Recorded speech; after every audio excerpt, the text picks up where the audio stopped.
Hey everyone, how's it going and welcome back. Today we're going to be checking out what the reward is for doing all the Menace dungeons in Final Fantasy 15. By Menace dungeons, I'm obviously referring to the vault doors we can unlock after we've completed the game with the special key.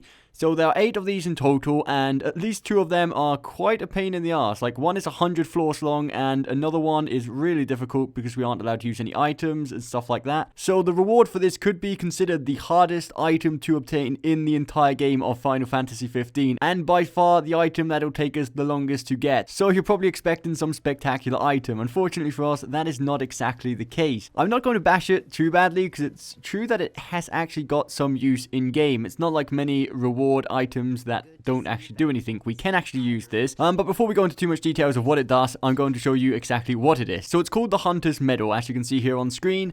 What it does is you can use it as a type of a catalyst while creating magics in the magic flask. If we combine this with 99 of each element, it will actually create quite a powerful maxi cast. What maxi cast means is it will launch one of the 3 elements randomly. Sometimes it'll do a fire attack, sometimes it'll do a lightning attack, and sometimes it might do an ice attack. And it will actually give us 53 uses of this really powerful maxi cast. And another very important thing you need to know about this maxi cast is it does have limit break on it, which means it can do over the maximum of 9,999 damage in one hit, which is quite spectacular, as I'm going to show you why in a second. So what we're going to do is we're going to come here to the end game area just to fight something quite powerful, and what we're going to do is we're going to launch the maxi cast at him. I could have done a bit more damage probably if I'd have optimized this a bit, maybe with some different equipment and some different meals, maybe something like that. Anyway, I'm just going to launch it straight at him and see how much damage we do.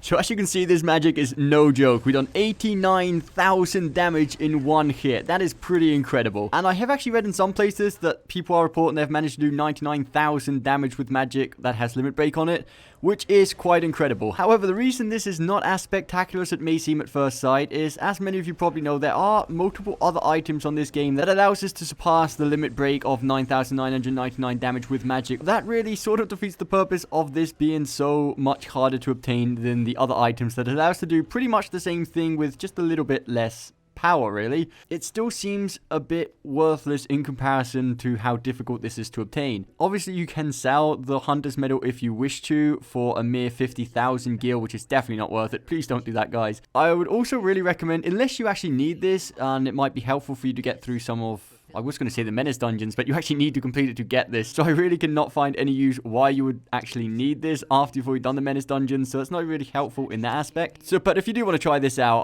definitely make a save file before, or copy your save files to make sure you keep the item just in case, on the off chance in the future someone discovers some other use with it. It doesn't seem like it would have any secret meaning in the future, seeming as anyone could accidentally use it and be unable to get it for an entire playthrough. But just in case, I would keep a hold of it. That's my recommendation. But anyway, guys, I hope you did enjoy this video. If you did, don't forget to hit that thumbs up button, subscribe for more Final Fantasy 15 content, and we'll see you next time.